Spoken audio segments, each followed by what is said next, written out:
Assalamualaikum warahmatullahi wabarakatuh.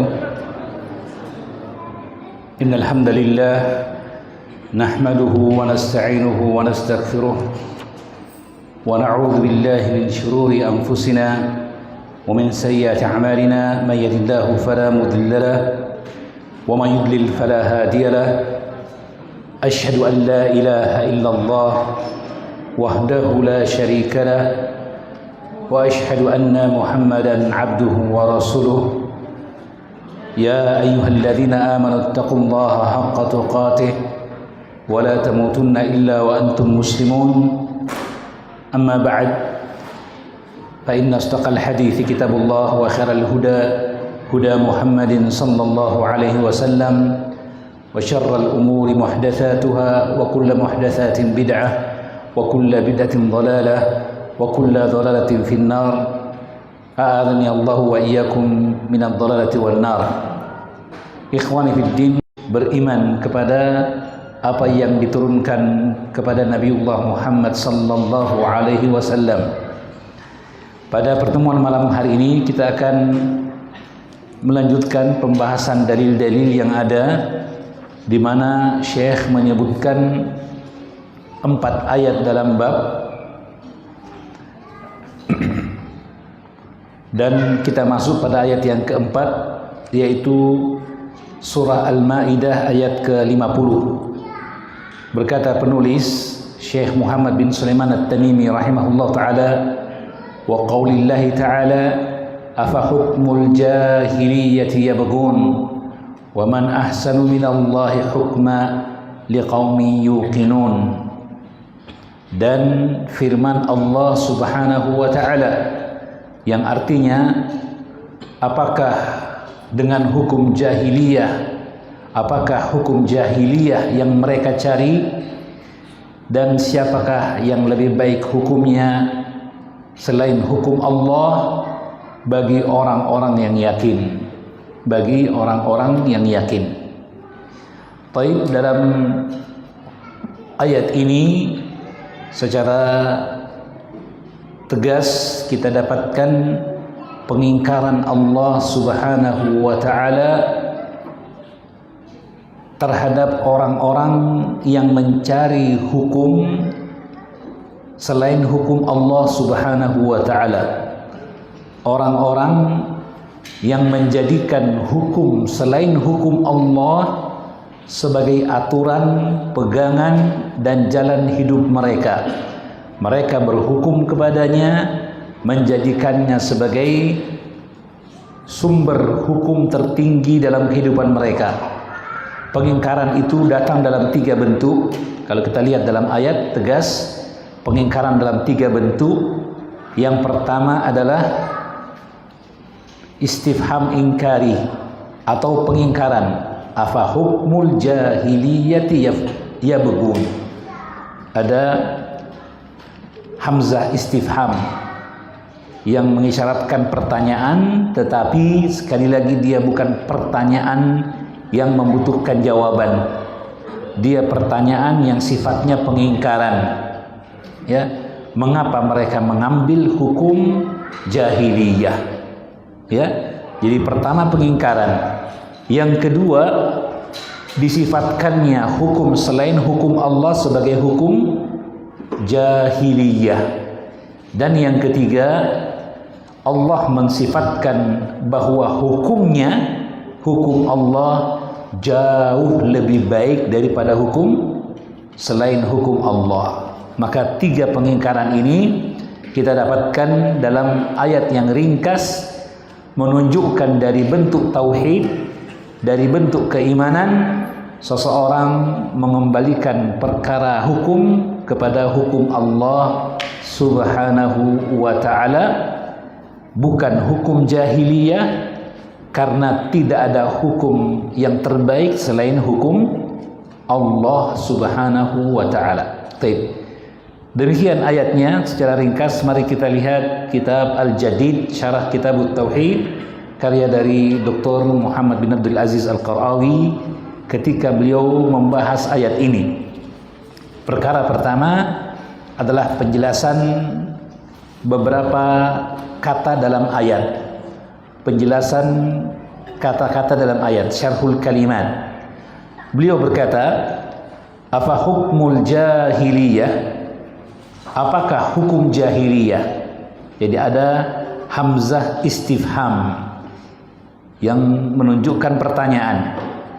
Kata Syekh, al-muradu bil istifhami huna al-inkar wat taubih.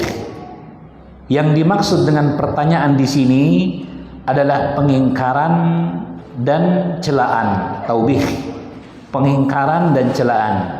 Berarti pertanyaan yang tidak membutuhkan jawaban, ya. Tapi bentuknya pengingkaran akan perbuatan tersebut, celaan terhadap perbuatan tersebut. Adapun hukmul jahiliyah wa hukmul jahiliyati huwa kullu hukmin la yustamaddu min kitabillahi wa sunnati rasulih. Dia adalah setiap hukum yang tidak diambil dari Al-Quran dan Sunnah Rasul, ya, tidak dipetik hukum itu, tidak diambil hukum tersebut dari Al-Quran dan As-Sunnah. Ditetapkan suatu hukum tanpa melalui pengkajian, pembahasan dalil-dalil dari Al-Quran dan As-Sunnah. Ya, dari mana diambilnya? Imma dari ketentuan adat istiadat semata, atau konsensus sekedar kesepakatan bersama, atau bahkan dengan akal atau hawa nafsu. Tidak diambil berdasarkan dalil Al-Quran dan Sunnah Nabi. Ya, kata Syekh Muhammad bin Abdul Aziz Al-Qarawi, wa yadkhulu fi dhalika al-qawaninul wad'iyyatu wal mustalahatul 'urfiyyatu allati istaghna biha ba'dhu man yadda'i al-islam al-yawma an kitabillahi wa sunnati rasulih sallallahu alaihi wasallam. Termasuk dalam hukum jahiliyah, yaitu hukum yang tidak diambil dari Al-Quran dan As-Sunnah. Bukan didapatkan hukum itu berdasarkan pengkajian ayat-ayat Allah maupun hadis-hadis Nabi sallallahu alaihi wasallam.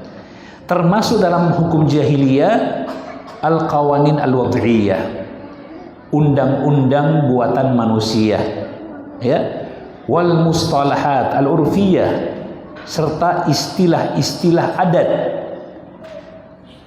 allati istaghna biha ba'dhu man yadda'il islam, yang sebahagian orang yang mengaku muslim, sebahagian orang yang mengaku muslim mengatakan dirinya Islam, mencukupkan dengan undang-undang, ya, buatan manusia tersebut, demikian pula dengan istilah-istilah adat tersebut dari kitab dan sunnah Nabi sallallahu alaihi wasallam, ya, dari Al-Quran dan sunnah Nabi sallallahu alaihi wasallam, ya. Apa yang disebutkan oleh Syekh di sini bukanlah perkataan yang beliau ambil dari, ya, kantong pribadinya. Kita dapatkan perkataan tersebut dinukilkan dari Imam Ibnu Katsir rahimahullah ta'ala, seperti dalam tafsir Al-Quran Al-Azim. Berkata Imam Ibnu Katsir Abul Fida Muhammad bin Ismail bin Katsir Asy-Syafi'i, salah seorang ulama ahli tafsir yang terkemuka, terkenal dengan tafsirnya, tafsir Al-Quran Al-Azim, yang masuk dalam kategori tafsir bil ma'thur, yaitu menafsirkan ayat-ayat dengan riwayat-riwayat, ya. Bahkan beliau menyebutkan dalam tafsir ayat tersebut, Al-Maidah ayat 50, yunkiru ta'ala ala anna man kharaja an hukmillahi ta'ala al-mustamili ala kulli khairin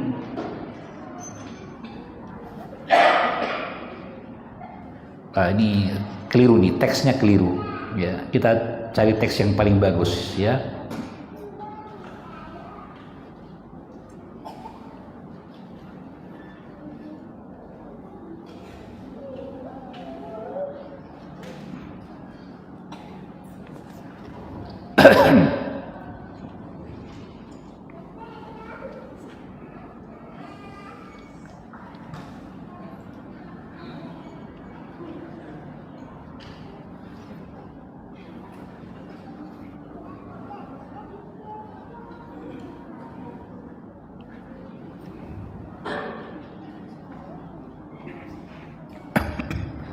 Afwan, tadi ada takdim wa ta'khir, ada kekeliruan dalam lafal hadisnya. Seandainya kita bisa hadirkan lafalnya langsung dari tafsir, cuma qadarullah saya belum sempat hadirkan. Tapi ada nukilan dari kitab Hukmul Jahiliyah karya Ahmad Muhammad Syakir rahimahullah ta'ala. Beliau menukilkan perkataan Imam Ibnu Katsir dari tafsirnya. Ini dia. Berkata Imam Ibnu Katsir, yunkiru ta'ala ala man kharajan hukmillahi ta'ala, hukmillahi al-mustamili ala kulli khairin an-nahi an kulli syarrin wa adula ila ma siwahu min al-ara' wal ahwa wal istilahat. Allah mengingkari orang-orang yang keluar dari hukum Allah, meninggalkan hukum Allah, yang mana hukum Allah itu al-mustamili ala kulli khairin, di mana hukum Allah itu mengandung semua kebaikan dan melarang dari semua kejelekan. Hukum yang sempurna, hukum Allah, semua kebaikan terdapat di dalamnya dan semua kejelekan dilarang darinya, kan begitu ya. Nah, seorang keluar dari hukum Allah wa adula, dan ia berpaling kepada selain hukum Allah. Apa saja itu? Minal ara, dari pendapat-pendapat yang tidak berdasar, ya. Adapun pendapat yang berdasarkan Al-Quran dan As-Sunnah, maka dia penerapan dari Al-Quran dan As-Sunnah. Tapi ini ara mujarradah, sekedar logika akal. Wal ahwa'i, atau sekedar hawa nafsu, ya, atau wal istilahat, istilah-istilah allati wad'aha ar-rijalu, yang dibuat oleh orang-orang bila mustanadin min syariatillahi, tanpa bersandarkan kepada syariat Allah subhanahu wa ta'ala. Kama kana ahlul jahiliyati yahkumuna bihi minadh dhalalati wal jahalat, sebagaimana orang-orang jahiliyah. Siapa orang-orang jahiliyah? Sebelum Islam, setelah diutusnya baginda Nabi, fala jahiliyata, maka Tidak ada lagi zaman jahiliyah. Zaman jahiliyah, zaman sebelum diutusnya baginda Nabi sallallahu alaihi wasallam. Nah, mereka orang-orang jahiliyah yahkumuna bihi, berhukum dengan hukum-hukum seperti itu, dengan hawa nafsu, ya, dengan akal, atau sekedar dengan istilah-istilah adat yang mereka sepakati. Ya, minadh dhalalat wal jahalat, yang isinya adalah kesesatan, yang isinya adalah kebodohan. Mimma yad'unaha, yang mereka buat, mereka letakkan, mereka jadikan sebagai pegangan, bi araihim wa ahwaihim, dengan pendapat mereka, dengan hawa nafsu mereka. Yang ini kata Imam Ibnu Katsir, kama yahkumu bihi Tatar, seperti apa yang dipakai oleh kaum Tatar, kaum Mongol, ya, yang mereka, ya, dari bangsa Mongol, kita ketahui mencapai puncak kejayaannya pada pemerintahan Genghis Khan, yang nama aslinya Temujin. Genghis Khan inilah kemudian yang menyusun sebuah buku yang berisikan pendapat-pendapatnya tentang hukum-hukum yang kemudian diwariskan kepada anak keturunannya, raja-raja Mongol, dijadikan sebagai kitab undang-undang yang mereka rujuk kepada kitab tersebut dalam permasalahan-permasalahan kenegaraan. Disebut Yasuk atau Yasu'a, ya, kitab tersebut Yasuk atau Yasik, ya, disebut juga Yasik, ya. Maka Syekh mengatakan ini juga seperti atau sebagaimana orang-orang Tatar, orang-orang Mongol, ya, berhukum dengannya minas siyasat al-mulkiyah, tentang pengaturan kenegaraan, siasat mulkiyah, tentang undang-undang kenegaraan, tata pemerintahan, al-ma'khudzah an malikihim, ya, yang diambil dari raja mereka, yaitu Genghis Khan. Genghis Khan ini julukan dan gelarnya, ya. Alladzi, nama aslinya Temujin. Kalau kita lihat dalam buku sejarah, nama aslinya Temujin, ya. Alladzi wad'a lahum al-Yasik, yang Genghis Khan ini membuat bagi mereka kitab kenegaraan yang diberi nama Yasik. Wa huwa ibaratun an kitabin majmu'in min ahkamin, yang dia adalah ibarat ungkapan akan sebuah kitab Yasik. Kitab Yasik itu adalah ungkapan untuk sebuah buku yang terkumpul di dalamnya hukum-hukum qad ittabasaha min syara'i asyatta, yang diambil, disimpulkan dari syariat yang beragam, dari Yahudiyah, Nasraniyah, wa millatil Islamiyah, dari agama Islam dan yang lainnya. Wa fiha katsirun minal ahkam akhadhaha min mujarrad nadharih. Dalam buku Yasik itu terdapat banyak sekali hukum-hukum yang diambil oleh Genghis Khan hanya dari pandangannya, hanya dari hawa nafsunya, ya.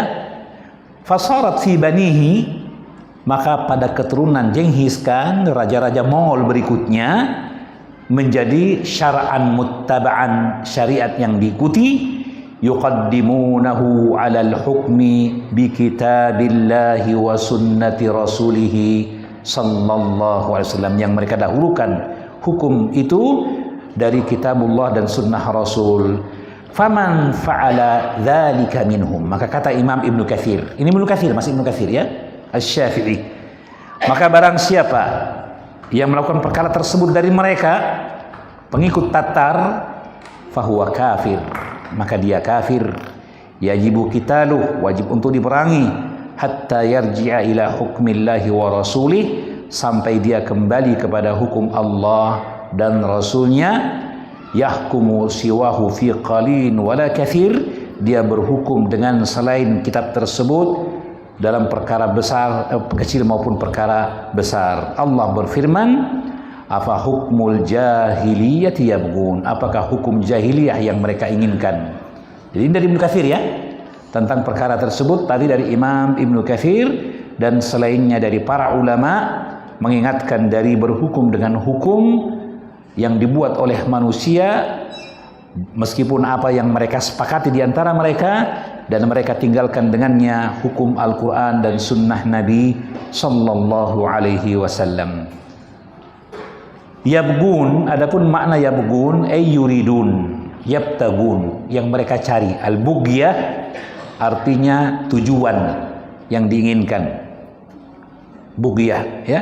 Yabgun yang dicari, bagha yabghi artinya menginginkan, yang diinginkan. Ay yuridun, apakah hukum jahiliyah yang mereka inginkan? Wa man ahsanu minallahi hukma, dan tidak ada lagi yang lebih baik hukumnya selain hukum Allah. Al-muradu bil istifham huna an-nafyu, dan dimaksud dengan istifham di sini adalah karena man wa man ahsan, man ya mausul, di sini man istifham ya.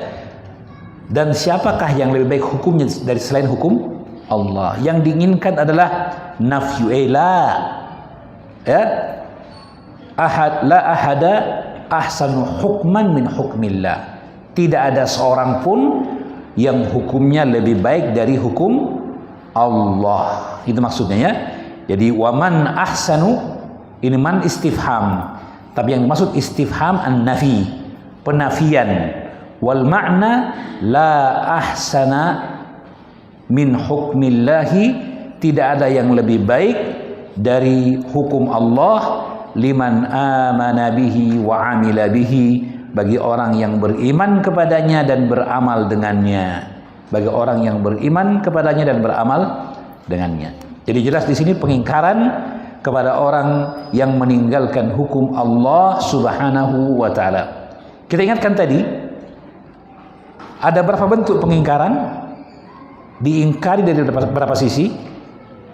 Ada dari 3. Pengingkaran yang pertama dari pengingkaran dan celaan. Afa hukmul jahiliyah, apakah hukum jahiliyah yang mereka cari? Ya, maksudnya bukan pertanyaan yang butuh jawaban, tapi apa? Istifham, ingkari, pengingkaran. Ya. Kedua, pensifatan hukum selain Allah sebagai hukum jahiliyah. Yang ketiga, sebab dikatakan dia hukum jahiliyah karena tidak ada hukum yang lebih baik selain hukum Allah. Wa man ahsanu minallahi hukma. Baik. Syarhul ijmali, penjelasan global dari ayat ini. Berkata Syekh, yumkirullahu subhanahu wa ta'ala fi hadhil ayati ala man taraka hukmallahi al-mustamilata ala al-adli wal-rahmati wa akhadha bi ara'il bashari al-qa'imati ala al-jahli wal-jawri wal-ahwa'i. Allah mengingkari dalam ayat ini orang-orang yang meninggalkan hukum Allah, yang mana hukum Allah itu mengandung keadilan, kasih sayang, keadilan dan kasih sayang. Paham ya? Ya. Kenapa? Karena Allah Maha bijaksana. Ala ya'lamu man khalaqa wa huwal latiful khabir. Dialah Sang Maha Pencipta dan Allah menciptakan dengan ilmu dan kebijaksanaannya. Ya. Kalau begitu, tidak ada yang paling tahu tentang apa yang paling bermanfaat bagi manusia kecuali Sang Maha Pencipta. Dialah Allah Subhanahu wa ta'ala. Kemudian Allah Ar-Rahmanur Rahim, Maha Pengasih lagi Maha Penyayang. Maka hukum Allah berisikan kasih sayang. Berisikan kasih sayang. Sebagian orang mensifatkan hukum Islam sebagai hukum barbar. Hukum barbar. Ya. Bisa kita lihat di medsos, ya. Ketika orang-orang kafir, ya, orang-orang barat sekarang ini merasa gusar dengan banyaknya wanita yang berhijab di negeri barat, ya kan? Ya. Dan mereka mengatakan ini gara-gara para imigran. Ya. Maka sekarang muncul gerakan sayap kanan di negara-negara barat. Tujuannya apa? Mengusir semua imigran. Sebenarnya mengusir kaum muslimin. Ya. Karena sekarang ya negeri barat wanita berhijab dengan hijab yang syar'i bukan perkara asing, banyak ditemukan. Ya, orang yang masuk Islam dari orang barat asli begitu banyak. Ya, dan itu membuat orang-orang yang ateis ya atau anti Islam berusaha untuk mencari celah. Ya, dan mereka juga punya kekuatan. Karena itu sekarang muncul gerakan-gerakan untuk mengusir mengusir para imigran, anti imigran. Nah, mereka menggunakan medsos sebagai sarana kampanye mereka. Apa yang mereka buat di medsos? Mereka tampilkan wanita muslimah dengan hijabnya dan mengatakan hijab ini terlarang di negeri mereka. Kenapa mereka bawa di negeri ateis? Ya, sebagian negara terlarang hijab, seperti di daerah meskipun negara Islam, mengaku sebagai negara Islam seperti Tajikistan. Di Tajikistan terlarang. Orang pakai jilbab, pakai cadar disebut Wahabi. Subhanallah, padahal negara Islam. Mayoritas muslim. Paham ya? Ya. Nah, mereka akhirnya yang pakai hijab tadi tanya, "Kau dari mana?" "Dari Tajikistan." "Pulang kampung sana." "Di kampung saya tidak boleh. Kamu di negara barat pakai begini." "Kenapa kau pakai begini?" "Karena agama saya." "Loh, agamamu sendiri di negaramu dilarang pakai begitu." Mereka mengolok-olokkan Islam. Jelas ya? Ya. Sebagian mengatakan, menampilkan wajah wanita muslimah dan mengatakan sekarang daratan Eropa mundur 14 abad. Apa maksudnya mundur? Ya. Karena katanya menurut mereka kemajuan itu justru telanjang, itu kemajuan. Ya. Padahal telanjang itu berarti kembali ke zaman batu, orang bilang, ya kan? Orang cuma pakai cawak-cawak, ya, cuma pakai daun-daun, ya kan? Justru lebih mundur lagi. Mundur 14 abad lebih mending daripada mundur ke abad prasejarah. Sebelum ada sejarah, kan begitu ya? Tapi begitulah tujuan mereka mendiskreditkan Islam. Nauzubillah min dzalik. Jelas ya? Maka itu keadaan mereka. Ya, tidak ada agama yang penuh dengan rahmat kecuali agama Islam.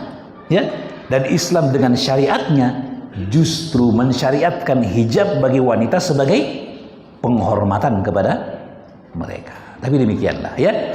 Jadi ya, mereka meninggalkan hukum Allah yang mengandung keadilan dan kasih sayang, lalu mereka mengambil pendapat-pendapat manusia yang tegak di atas kejahilan, kezaliman dan hawa nafsu. Ya, maka Allah mengingkari hal itu. Thumma akkala marratan thaniyatan, lalu Allah menegaskan dengan penegasan yang kedua, anna hukmahu subhanahu wa ta'ala aslahu, anna hukmahu subhanahu wa ta'ala aslahu min kulli hukmin, bahwa hukum Allah lebih bagus, lebih luas maslahatnya, lebih baik dari hukum selainnya. Wa dzalika li'annahu huwal khaliqul lil bashar, huwal khaliqul lil bashar. Yang demikian itu karena Allah adalah pencipta manusia. Jangankan manusia, bahkan Allah menciptakan alam semesta, ya, yang lebih rumit, lebih sulit. Maka Allah pencipta manusia, tentu saja Allah lebih tahu. Wa huwa adra bima yasluhu ayuslihu khalqahu. Adra bima yuslihu khalqahu. Tentunya Allah pun maha tahu apa yang lebih layak bagi makhluknya atau apa yang bisa memperbaiki makhluknya. Waqad athbata katsirun min ulama'i al-ijtima'. Banyak dari ahli sosiologi, ahli ilmu ijtima', ilmu sosial, telah menetapkan annahu la yakhruju an-nasul yawma min hiratihim, bahwa tidak akan bisa mengeluarkan manusia dari kebimbangannya pada hari ini illa idza adu ila ta'alimil Islam, kecuali kalau mereka kembali kepada ya nilai-nilai Islam. Ya, orang yang pusing, bimbang, bingung sekarang ini tidak akan bisa kembali kepada ketentramannya, ketenangannya, kebahagiaannya kecuali dengan kembali kepada Islam, dan mengakuinya bahkan orang-orang barat. Berapa banyak tokoh-tokoh ilmuwan barat yang kemudian kembali kepada Islam, meyakini kebenaran Islam, ya. Wal haqqu ma syahidat bihil ada, dan kebenaran yang hakiki adalah kebenaran yang diakui bahkan oleh musuh, ya kan? Ya, itulah kebenaran yang hakiki. Jika musuh yang terus mencari, ya, celah dalam Islam untuk menjatuhkan Islam sampai tidak mampu mensifatkan Islam kecuali dengan sifat pujian, maka itu menunjukkan bahwa Islam memang mengandung kemuliaan dan kesempurnaan, ya. Jelas ini. Baik, faedah dari ayat ini Syekh menyebutkan 3 faedah. Faedah yang pertama, anna kulla hukmin la yustamaddu min kitabillah fahuwa jahiliyun. Setiap hukum yang tidak bersumber dari kitabullah, disebutkan kitabullah, ya, namun yang dimaksud apa? Kitab dan as-sunnah, ya, sesuai firman Allah, ya.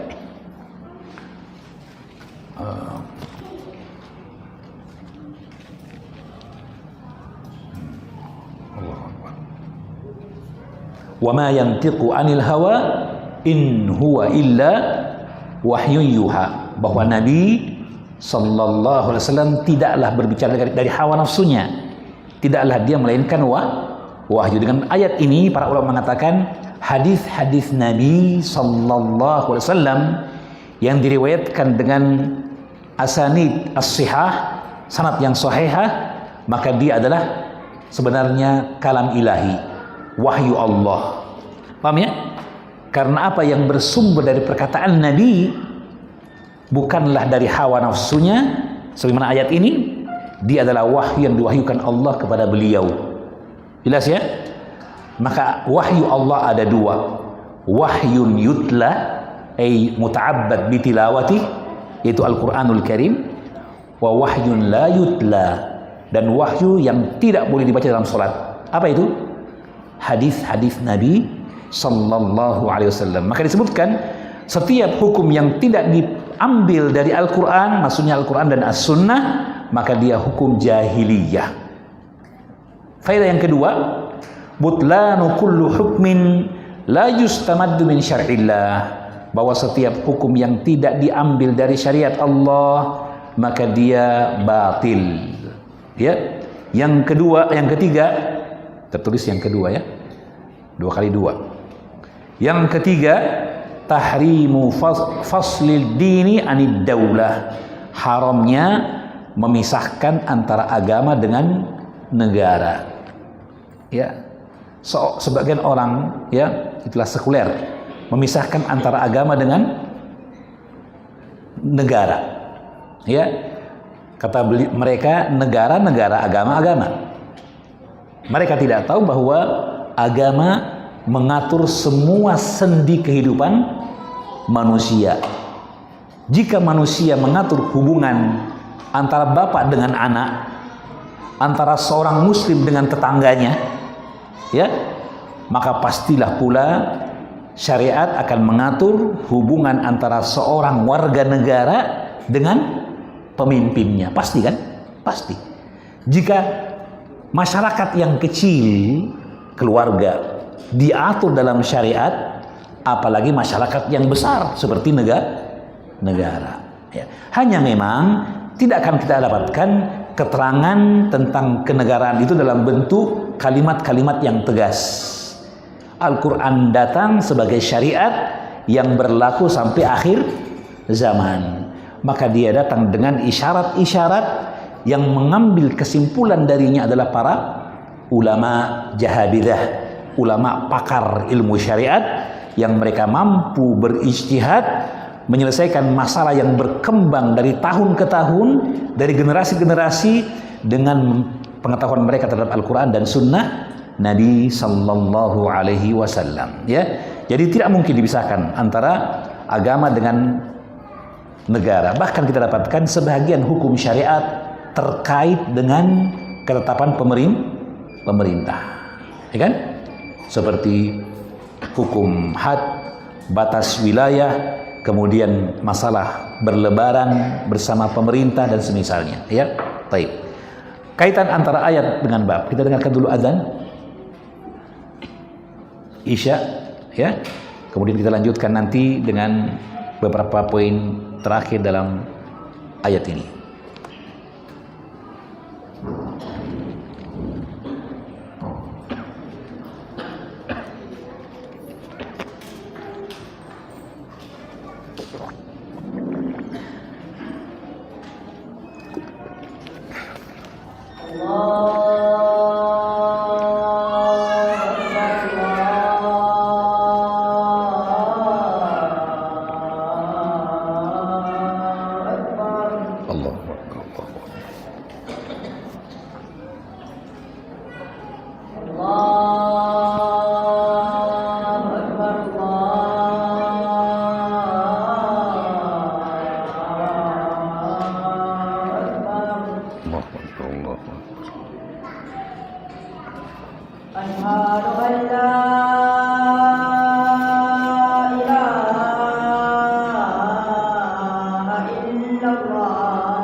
Baik, kita lanjutkan sedikit, ikhwan. Pada permasalahan tentang keterkaitan ayat dengan bab dan keterkaitan ayat dengan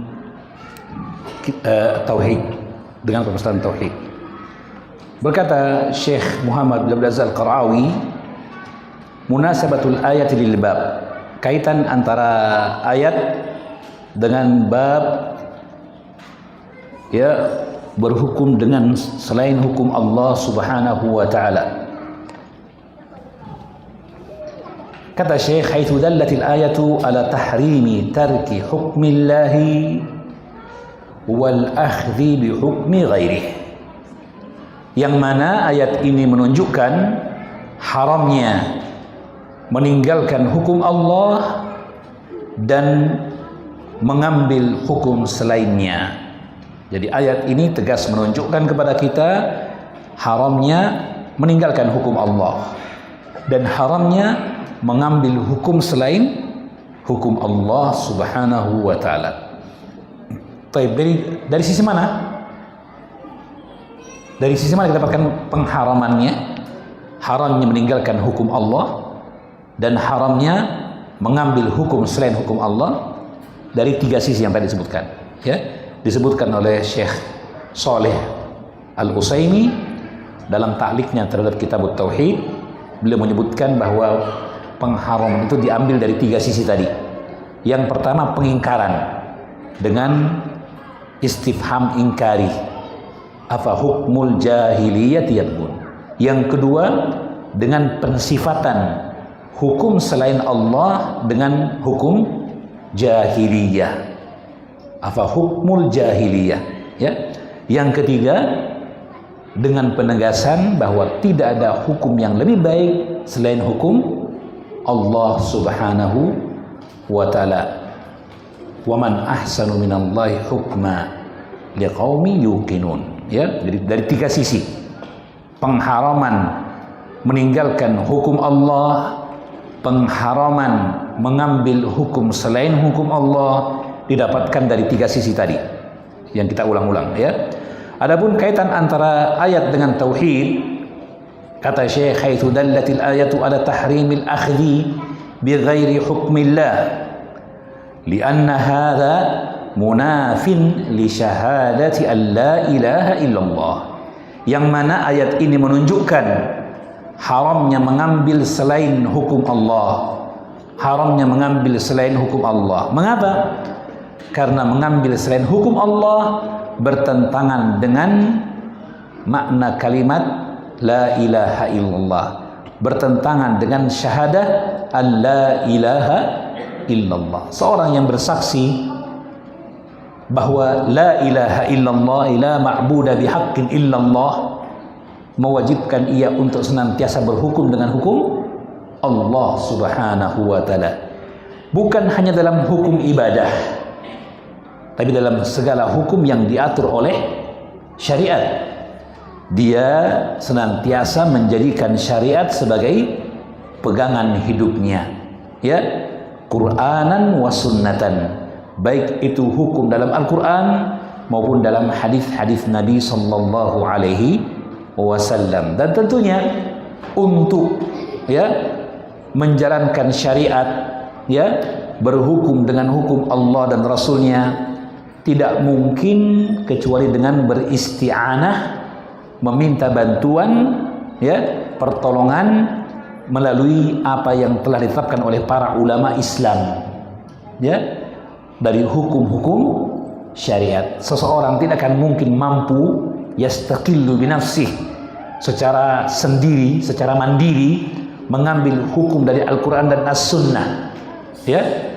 Dia butuh untuk beristi'anah dengan para ulama Islam, dan itu apa yang mereka sebutkan dalam buku-buku fikih mereka, ya, yang merupakan bentuk dari pemahaman mereka terhadap Al-Quran dan As-Sunnah.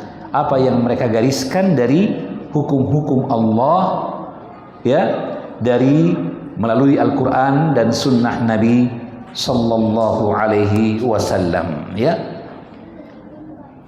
Baik, demikian selesai pembahasan kita dengan dalil yang terakhir, ya, dari dalil dalam kitabullah. Berikutnya nanti akan datang dalil-dalil dari sunnah Nabi sallallahu alaihi wasallam yang dijadikan dalil oleh penulis akan bab yang kita bahas ini, yaitu dari konsekuensi kalimat syahadah seseorang kembali kepada hukum Allah Subhanahu wa taala adalah dusta persangkaan orang-orang Yahudi dan Nasrani yang mereka mengaku beriman kepada kitab mereka, Taurat dan Injil, ya, lalu beriman kepada Rasulullah, namun mereka tidak mau berhukum dengan hukum Allah Subhanahu wa taala dan hukum Rasulnya sallallahu alaihi wasallam.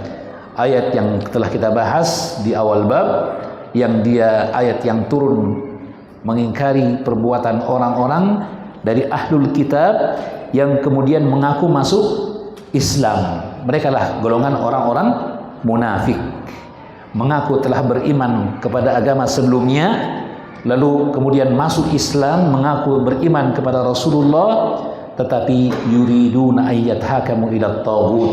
Mereka ternyata lebih menurutkan hawa nafsu, berhukum dengan hukum yang tidak atau bukan dari hukum Allah dan Rasulnya. Maka mereka dari golongan orang-orang munafik. Saya kira demikian. Mudah-mudahan bermanfaat. Yang benar dari Allah Subhanahu wa ta'ala. Untuk perkara ini kita nasihatkan 2 kitab tentang hukum jahiliyah yang bagus, ya. Kitab yang pertama, kitab Hukmul Jahiliyah yang tadi kita sebutkan. Ini dia kitabnya, karangan seorang alim terkemuka dari ulama Islam, dijuluki sebagai muhaddats diyar al-Misriyah, muhadditsnya negeri Mesir, ya, yaitu Syekh Ahmad Muhammad Syakir rahimahullah ta'ala. Kitabnya sangat bagus, Hukmul Jahiliyah, penjelasan tafsir dari firman Allah, afa hukmul jahiliyati yabghun wa man ahsanu minallahi hukma liqaumin yuqinun, ya. Dan cetakan Maktabat Sunnah ini digabungkan dengan sebuah kitab yang lain yang menjadi kitab yang kedua yang pantas dibaca dalam masalah ini, yaitu kitab Tahkimul Qawanin, karya dari mantan mufti kerajaan Saudi Arabia, guru dari Syekh Abdul Aziz bin Baz, mufti sebelum beliau, yaitu Syekh Muhammad bin Ibrahim Al-Syekh dari keturunan Syekh Muhammad bin Wahab. Kitabnya berjudul Tahkimul Qawanin, ya. Cuman kedua buku ini tidak sembarangan. Buku ini harus dibaca di hadapan para ulama, karena buku ini juga kitab yang dipakai oleh kelompok takfiriyun yang mengkafirkan kaum muslimin, bahkan mengkafirkan semua negara. Kata mereka, tidak ada negara yang Islam di dunia ini, dan semua orang kafir kecuali kami. Itulah ISIS, ya. Itulah Al-Qaeda. Mereka juga menggunakan buku ini untuk membawa kepada apa yang mereka inginkan, dari mengkafirkan semua kaum muslimin dan semua kelompok kecuali golongan mereka. Maka hati-hati, membaca kitab ini juga butuh bimbingan dari para ulama, ya. Saya kira demikian. Tapi ini kitab yang bagus, 2 kitab, kitab Tahkimul Qawanin dan kitab Hukmul Jahiliyah. Wallahu a'lam bishawab. Saya kira demikian ikhwani fiddin, yang benar dari Allah Subhanahu wa ta'ala. Apa yang keliru dari saya dan dari syaitan, Allah dan Rasulullah sendiri. Subhanakallah wa bihamdik, asyhadu an la ilaha illa anta, astaghfiruka wa atubu ilaik. Wa sallallahu sallam wa baraka ala nabiyina Muhammad wa ala alihi wa sahbihi, wa akhiru da'wana anil hamdulillahi rabbil alamin. Wassalamu alaikum warahmatullahi wabarakatuh.